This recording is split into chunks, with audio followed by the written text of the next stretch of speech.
Alhamdulillahi Rabbil Alamin. Wassalatu wassalamu ala ashrafil anbiya'i wal mursalin Sayyidina wa maulana Muhammadin wa ala alihi wa sahbihi ajma'in. Amma ba'du, Rabbi yassir wa la tu'assir, Rabbi tammim bi khair. Qala al-muallif rahimahullahu ta'ala wa nafa'ana bihi wa bi barakati ulumihi fid dharain. Amin. Sampai mana batasnya? Hilang pula. Sunnah menjauh dan sunnah keluar dengan kata menjauh orang yang qada hajat. Insyaallah malam ini kembali kita lanjutkan kajian fikih kita dengan kitab Matla'ul Badrain, masih lanjutan pembahasan tentang bab qada hajat, buang air besar, buang air kecil. Beberapa hal yang diharamkan, beberapa hal yang dimakruhkan, beberapa hal yang disunnahkan, supaya ketika kita qada hajat bukan cuma sekedar membuang saja, bukan hanya melepaskan yang sudah tersesak saja, namun ketika buang hajat kita justru menjadi pundi-pundi pahala. Ini luar biasanya Islam, semua perkara diurus agar semua perkara ada nilai ibadah. Setiap perkara ada hukum supaya setiap perkara bisa menjadi ketaatan kita kepada syariat Islam, pada Allah Subhanahu wa taala. Maka dalam kitab ini di halaman 18 itu dari dan disunnahkan. Nah, dan wajib, bukan dan disunnahkan, dan wajib. Nah, dan wajib dan sunnah yang mana? Di atas. 4 baris dari bawah. Dan sunnah menjauh orang yang qada hajat. Ya. Jadi yang lalu sebelum sampai kemari itu bahwasannya orang yang qada hajat itu wajib untuk berpaling dari kiblat atau juga berpaling dari membelakangi kiblat. Tak boleh menghadap, tak boleh membelakangi. Kalau buang hajatnya di tempat terbuka atau di satu bina yang tak, di satu bangunan yang tak berdinding. Kalau buang hajat tempat terbuka, tidak boleh menghadap kiblat, tidak boleh belakangi kiblat. Atau di satu bangunan, tapi bangunannya tak berdinding, mungkin betiang saja, tak ada dindingnya. Maka ini tak boleh menghadap kiblat, tak boleh membelakangi kiblat, kecuali dia pakai satir atau pakai pembatas. Pembatasnya syaratnya tingginya 2/3 hasta. Kalau kita bilang 1 hasta itu sekitar 45 cm, nah sehasta itu dari 1 tangan inilah, kurang lebih lah 45 cm. Berarti 2/3 hasta itu, kalau di sini bahasanya 2 sulus, 2/3 hasta itu sekitar 30 cm. Nah, jarak jauhnya jangan lebih dari 3 hasta, sekitar kurang lebih semeter atau semeter setengah lah begitu.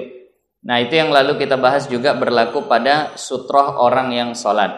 Nah, di situ ada bahasa tidak boleh, haram menghadap ke kiblat yang sekarang, karena kiblat kita sempat beralih. Dulu sebelumnya Masjidil Aqsa, Baitul Maqdis, kemudian ke Masjidil Haram. Nah, kalau ke kiblat yang dulu, ke Masjidil Aqsa, menghadapnya makruh, tak sampai haram tapi makruh, itu yang lalu.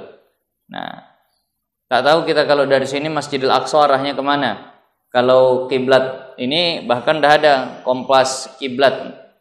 Jadi di handphone tuh, tapi handphone yang agak mahal lah pula, yang bisa melihat arah kiblat. Jadi kalau ragu, tinggal di setel dia tadi itu terarahlah kiblat ke mana. Nah, tapi kadang beda-beda pula. Karena kayak handphone Cina lain kiblatnya nanti. Handphone yang lain lagi. Tapi pastinya memang ikut kepada ahli ilmu falak lah yang bisa melihat itu, ahli ilmu falak yang bisa mengukur kiblat tadi. Nah, Allah.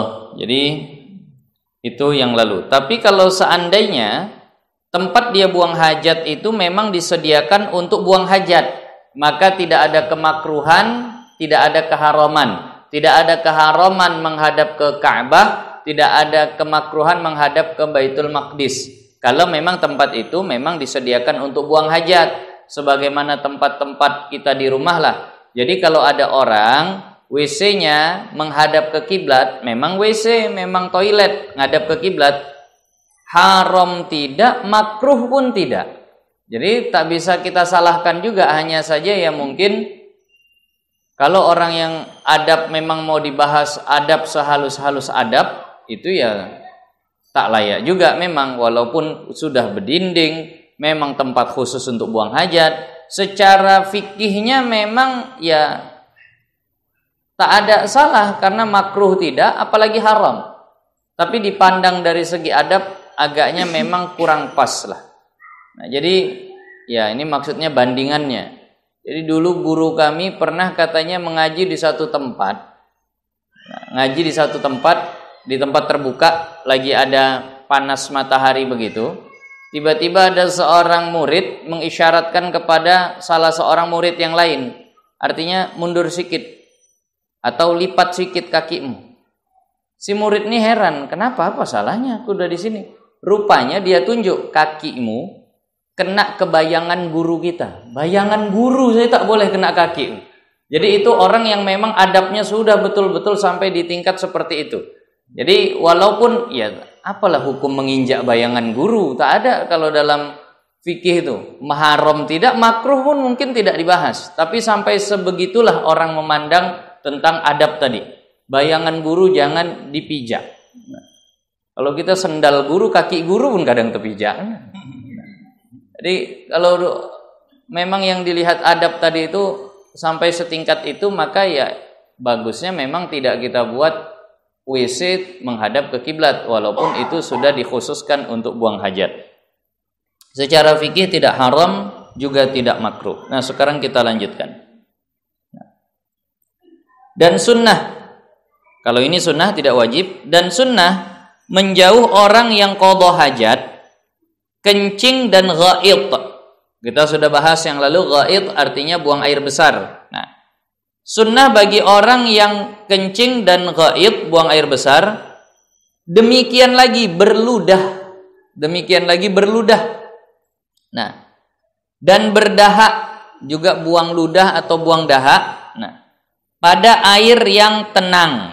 Nah, jadi makruh buang air kecil, buang air besar, buang ludah, buang dahak, begitulah buang ingus juga, karena dahak ingus mirip lah.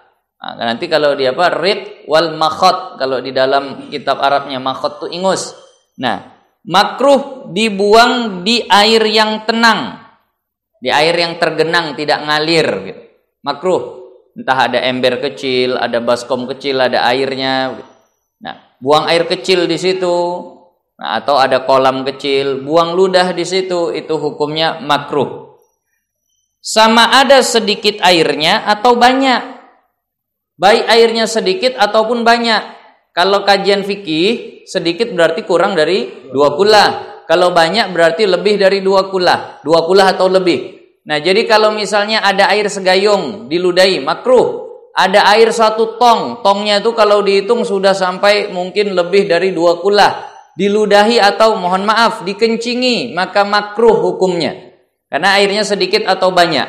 Nah, tapi ada lanjutan. Bahkan di sini artinya tapi nanti nih. Karena bal bahasa Arabnya diartikan bahkan. Tapi di sini maksudnya tapi. Nah, tapi jika banyak seperti laut, tapi kalau banyaknya sudah seperti laut, nah, atau kolam yang besar atau kolam yang sudah sangat besar, tiada makruh, maka itu hukumnya tidak makruh. Danau Toba tergenang atau ngalir? Maksudnya ada mengalir ke sana sini Danau Toba tergenang kan begitu. Nah, makruh buang air kecil situ? Oh, tidak, kalau itu tak. Kenapa? Karena sudah memang betul-betul, kalau dalam istilah bahasa Arabnya tabahur, seperti lautan sudah. Ah, jadi kalau begitu tak masalah. Nah, danau sini ada danau inilah danau macam di Tanjung Gading. Nah, Inalum. Ah, itu kalau di situ diludahi, mohon maaf, seandainya ada yang buang air kecil situ pun tidak makruh. Kenapa? Udah macam kolam yang besar. Nah, udah luas betul, udah bukan lagi dihitung orang bilangnya lebih dari 2 kulah. Bahasa lebih dari 2 kulah udah nggak cocok untuk Danau Toba, itu sudah seperti lautan lagi dibilang, atau sudah sangat besar. Maka ini tidak makruh lagi kalau ada orang buang air besar, buang air kecil, ada orang meludah, ada orang berdahak, ada orang buang ingus di situ, maka tidak makruh. Tapi masih ada tapi lagi. Nah, jadi tadi sudah paham makruh kecuali kalau yang luas. Yang luas ini pun ada kecuali lagi. Nah, melainkan malam. Nah, kecuali kalau malam hari, Danau Toba sekalipun ataupun Danau Tanjung Gading sekalipun, kalau seandainya malam hari, makruh buang hajat, buang ludah, buang ingus di situ. Kenapa? Alasannya karena air pada malam tempat kediaman jin. Nah, karena air pada malam hari itu jadi tempat kediaman jin. Nah, lagi bercanda sama keluarga mereka situ, lagi bebaring istirahat, datang pula air-air yang kotor tadi itu, marah mereka. Jangan salah kalau ada yang kesurupan segala macam. Nah, jangan salah kalau ada yang kesurupan atau segala macam. Jadi kalau malam hari jangan buang air di tempat yang tergenang, walaupun itu luas, walaupun itu banyak, karena tempat kediaman jin. Maka disunahkan taghtiyatul ina. Apa taghtiyatul ina? Artinya menutup bejana di malam hari itu sunnah. Nah, kenapa? Supaya tak masuk jin ke bejana kita tuh. Nah, apa tak banyak orang yang kesetanan, kesurupan, kerasukan. Nah, kadang-kadang memang kita pun agak malas menutup bejana-bejana seperti itu. Bahkan di dalam kitab tuh seandainya tak dapat tutup yang memang betul-betul seperti tutup, paling tidak lintangkan saja batang kayu di atas ember tadi itu, di atas bak mandi tadi itu. Itu saja minimal. Ada 2 lah faedahnya. Pertama, karena memang kata Rasulullah, inna fis sanati, sesungguhnya dalam 1 tahun, lailun, ada 1 malam, yanzilu fihil wabah, akan turun padanya wabah. Nah, yang akan mengenai setiap bejana yang tidak ditutup. Kita tak tahu kapan. Nah, mungkin pas corona itulah banyak terbuka, akhirnya kena lah semua. Jadi itu kata Rasulullah, ditutup supaya tidak masuk ke dalam bejana atau wabah tadi itu. Ada itu tadi. Kemudian yang kedua, supaya tidak ditempati oleh jin. Supaya tidak ditempati oleh jin. Karena memang air tergenang begitu malam hari itu memang jadi tempat persinggahan atau tempat menetapnya jin. Jadi jangan sampai kita buang hajat, buang air kecil, buang air besar, bahkan meludah di air yang tergenang pada malam. Kalau mengalir tidak. Nah, kalau mengalir tidak, tapi ini khusus air yang tergenang. Nah, ini pada air yang mubah atau milik baginya. Ini pembahasan untuk air yang tidak ada pemiliknya, air yang mubah begitu saja. Danau, kayak Danau Toba siapa punya? Tak ada yang punya. Nah, itu namanya istilahnya air yang mubah. Nah, atau ada ya cekungan-cekungan di bumi terus terisi air begitu. Nah, itu namanya air yang mubah. Atau air miliknya sendiri, bak mandinya, embernya, nah, baskomnya atau yang lainnya. Nah, barulah berlaku hukum yang tadi. Makruh kalau seandainya dia itu buang air di situ. Nah, bersalahan artinya berbeda hukumnya. Nah, air yang disabilkan dia, air yang disabilkan dia. Istilah dalam kitab fikih yang berbahasa Arab nanti musabbal.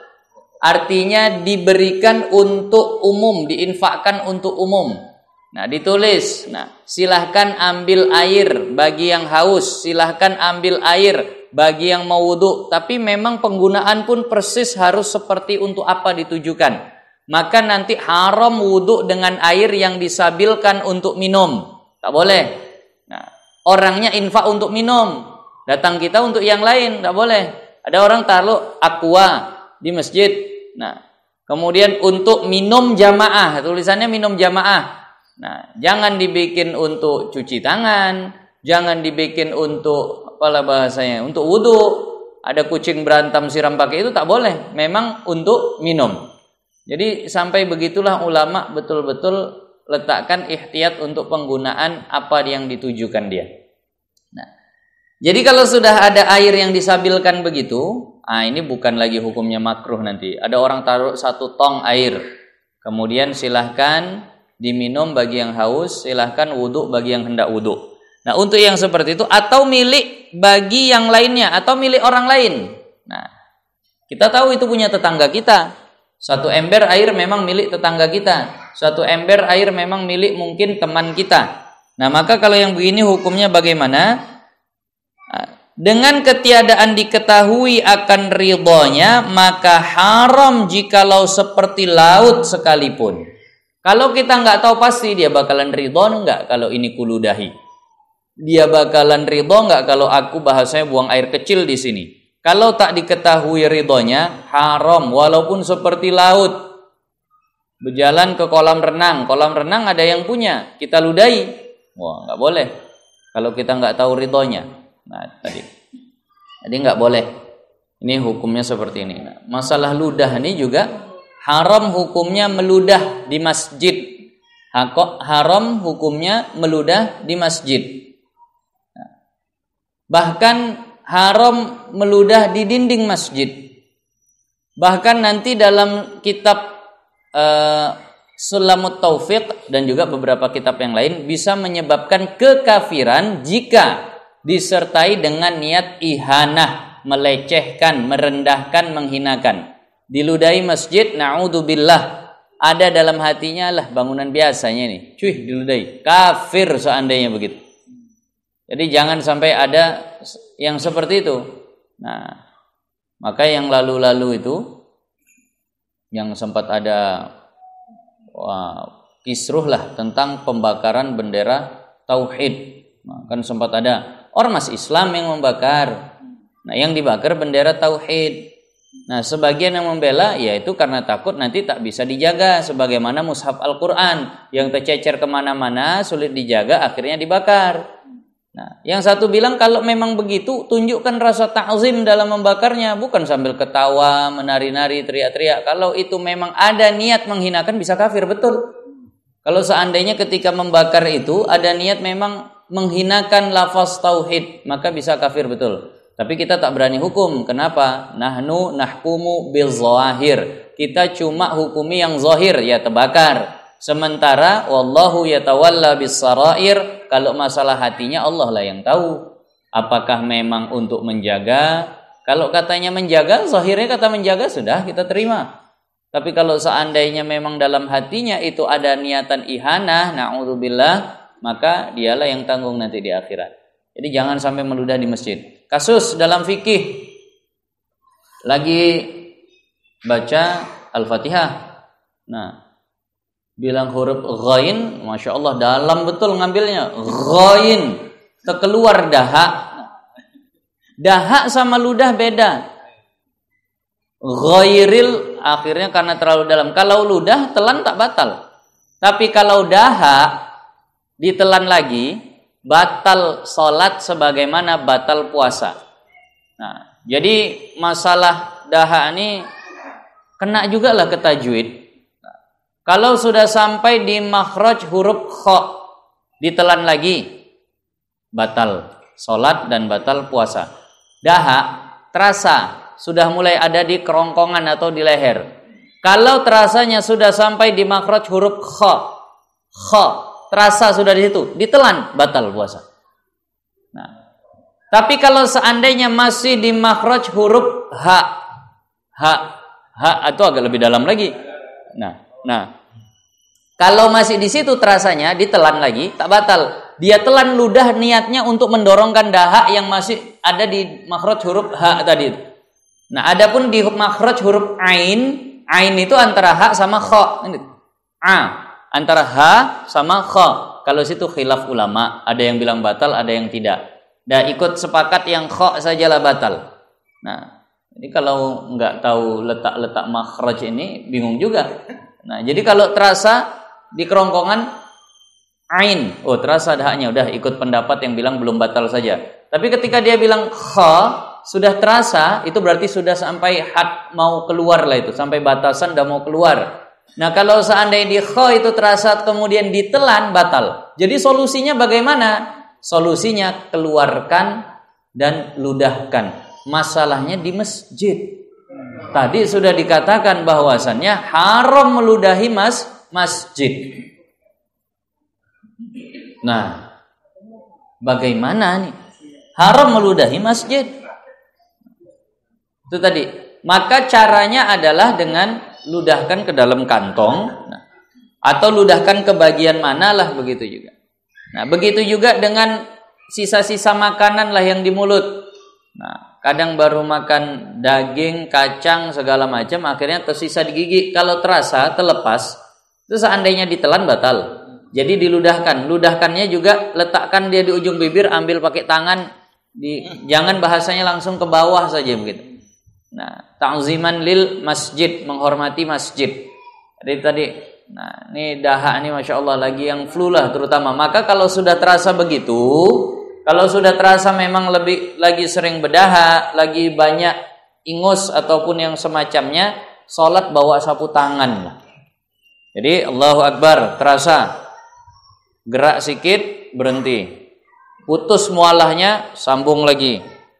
Putus mualahnya, ludahkan, balikkan lagi ke dalam, begitulah. Tapi jangan sampai 3 kali berturut-turut gerak. Kalau 3 kali berturut-turut gerak, maka batal juga sholatnya. Jadi itulah caranya. Tapi di sebagian kitab ada dikatakan seandainya memang tak ada cara lain selain harus diludahkan juga, maka ludahkanlah ke atas lapisnya. Kita alhamdulillah sekarang memang masjid berlapis. Dulu yang namanya masjid hakiki itu adalah ardun itu artinya tanahnya. Sementara yang melapisi tanah, mau tikar, mau sajadah, mau keramik, itu masjid juga, tapi bukan yang hakiki. Kenapa? Bisa diangkut, bisa dilepas, sudah bukan lagi di bagian masjid. Tapi tanahnya itulah yang hakiki. Maka kalau seandainya memang tak ada cara lain selain memang harus meludahkan, ya kita nggak tahulah bagaimana kasusnya, maka minimal ludahkan ke masjid yang tidak hakiki tadi, artinya di atas lapisnya, sejadahnya atau bagaimana. Tapi nanti setelahnya wajib bersihkan. Nah, sama juga hukumnya nanti kalau kejatuhan najis basah. Kejatuhan najis basah yang menyebabkan talwisul masjid, mengotori masjid. Misal jatuhlah tai burung. Kita tahu kalau jatuh kering bisa dikibaskan, kan begitu. Tapi kalau jatuh basah kan nggak bisa dikibaskan.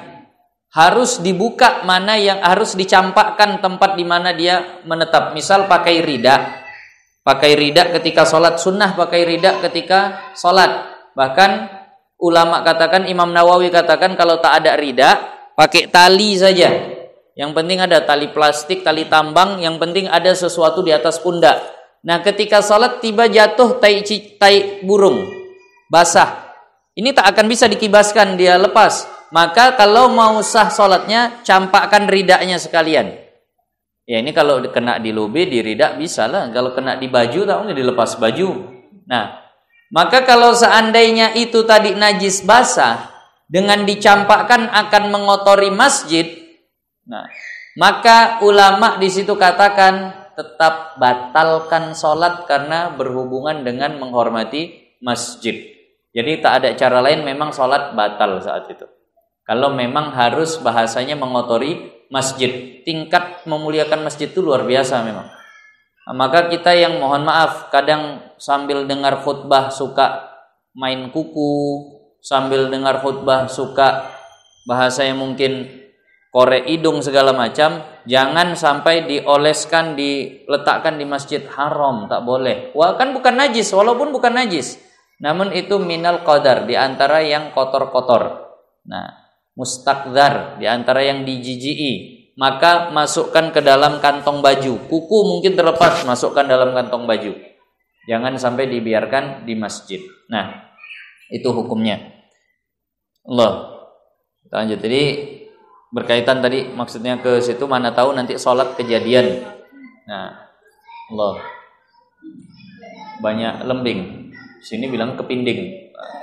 Tadi kami makan baru cerita, kami di sana bilangnya lembing yang suka sama lampu. Sini rupanya kepinding. Nah, Allah, kita lanjut. Adapun air yang berlari, Masya Allah, ini bahasa Melayu, air berlari, mengalir maksudnya. Adapun air yang berlari, air yang mengalir, maka makruh pada yang sedikit daripadanya. Tiada yang banyak, kalau banyak tidak makruh. Nah, jadi kalau sedikit, kalau mengalir, sedikit makruh, banyak tidak. Loh tadi kan yang tenang juga begitu. Kalau yang tenang tadi ada malam hari kan begitu. Kalau ini mau siang mau malam sama hukum. Nah, tetapi yang aulanya, aula artinya lebih utama. Yang lebih utamanya, begitu maksudnya. Aula. Menjauhkan dia, artinya jangan dibuat juga lah di air yang sedikit tadi. Nah, dan dibahas oleh Imam Nawawi, tapi Imam Nawawi ada membahas akan haramnya pada air yang sedikit, sama ada berlari atau tenang. Imam Nawawi ada berpendapat bahwasannya buang air kecil, buang air besar di air yang sedikit, baik mengalir ataupun tenang, itu haram. Nah, jadi menurut Imam Nawawi begitu. Karena apa alasannya?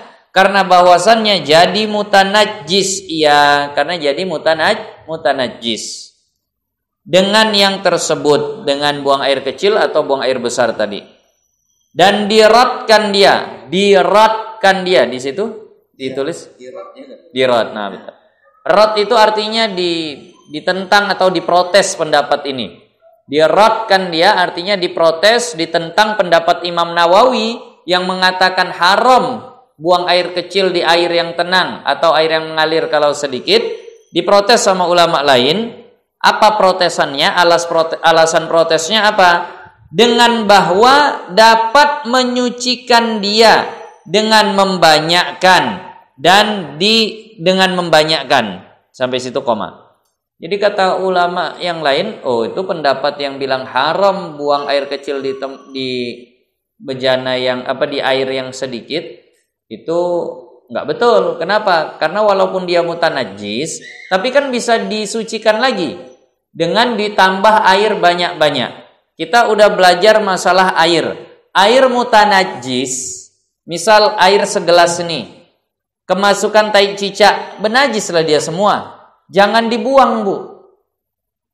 Nampak ada air misal 1 galon atau 1 ember. Tengok di dalamnya ternyata ada tai tikus. Jangan dibuang, tuangkan lagi dia ke sumur. Jadi banyak lagi, maka suci menyucikan balik. Nah, tadi jadi kalau air mutanajis begitu. Nah, kalau di muka saroh artinya diperbanyak dia. Nah, diperbanyak maka jadi suci menyucikan lagi. Jadi kayaknya udah pernah di sebagian kitab tuh sampai ada teka-teki luar biasa. Ada satu kelompok orang yang tidak sah wuduknya kecuali dengan air kencing mereka. Bagaimana kasusnya? Sampai begitu. Teka-teki fikih lah. Ada sekelompok orang yang tidak sah wuduknya, kecuali dengan air kencing mereka. Nah, bagaimana kasusnya? Jadi ternyata kasusnya gambarannya ada air hampir 2 kullah. Hampir 2 kullah. Jatuh ke situ najis. Benajis lah semua karena masih hampir 2 kullah. Sementara orang ini nak berwudu. Lalu bagaimana supaya ini bahasanya bisa dipakai untuk berwudu? Maka mereka kencingi 10 orang kencing di situ. Ternyata jadi 2 kullah dalam keadaan enggak berubah. Tadi masuk najis pun tak ada perubahan. Nah, ini dikencingi sama 10 orang akhirnya jadi 2 kullah tanpa ada perubahan juga. Air banyak tidak berubah, hukumnya suci. Nah, begitulah juga. Airnya hampir 2 kullah, paling tinggal setengah liter lagi lah begitu 2 kullah. Nah, tapi ada pula bangkai tikusnya, tapi enggak berubah airnya karena airnya tak sampai 2 kullah mutanajis. Kencingi sama mereka, dapatlah setengah liter tadi 2 kullah. Cek tidak berubah, maka suci menyucikan balik. Nah, Sampai begitulah ulama. Kenapa kenyataannya airnya berapa kula sekarang? 2 kula. Walaupun campurannya air kencing tadi. Allah.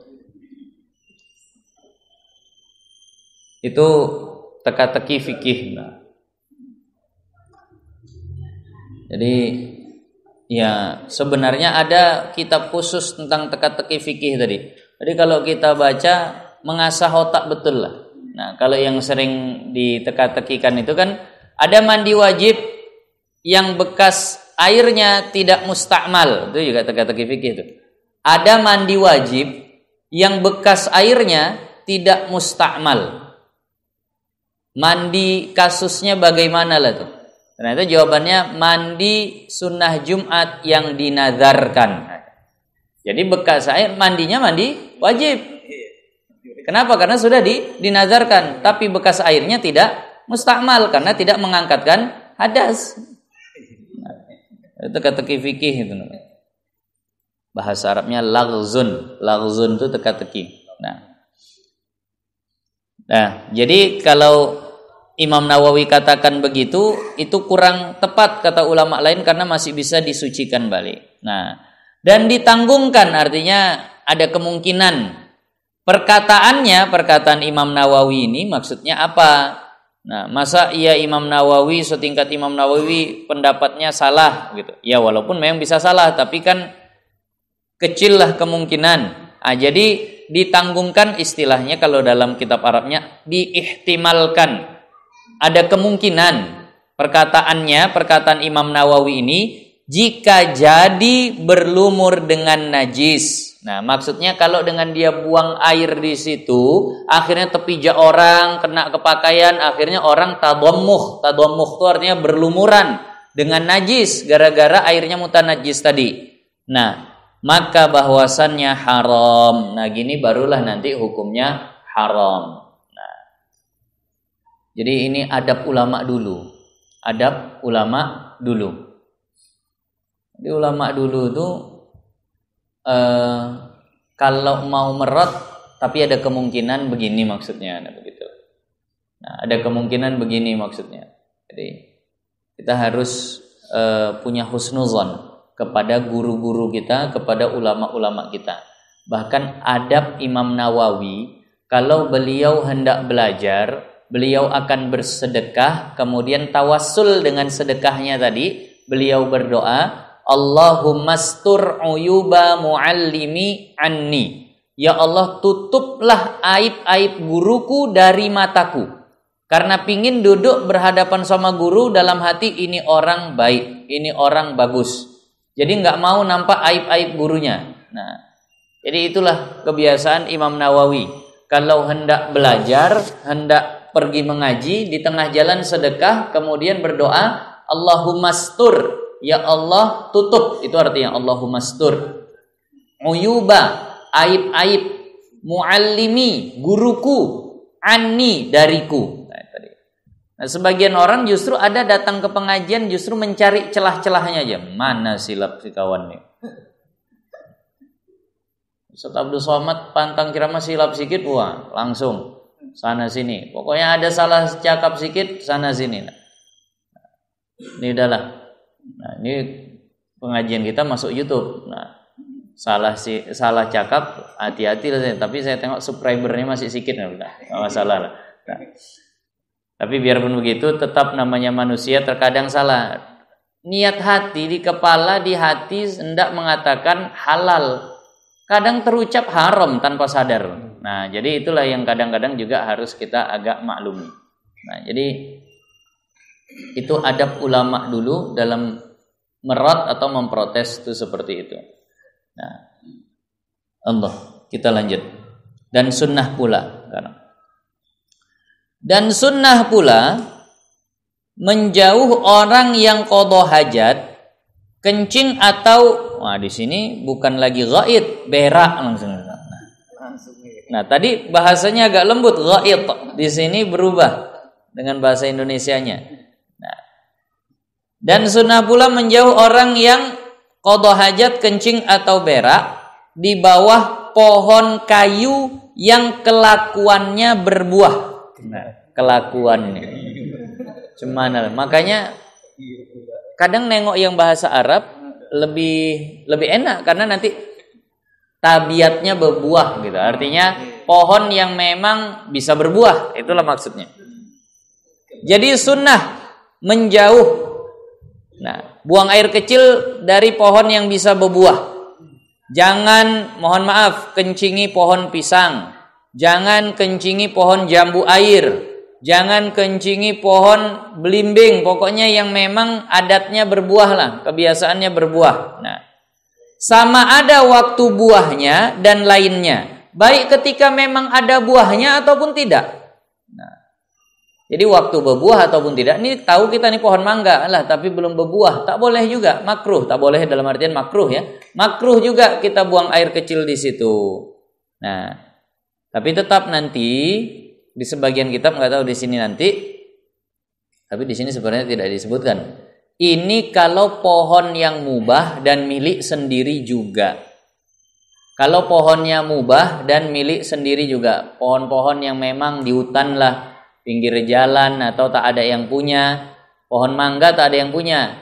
Kita kencingi makruh. Atau pohon sendiri kita kencingi padahal itu buah. Loh kan pohon-pohon sendiri tetap makruh juga. Nah, tapi kalau pohonnya pohon milik orang lain, nah, kalau pohonnya pohon milik orang lain, maka haram hukumnya kalau itu dilakukan di situ. Nah.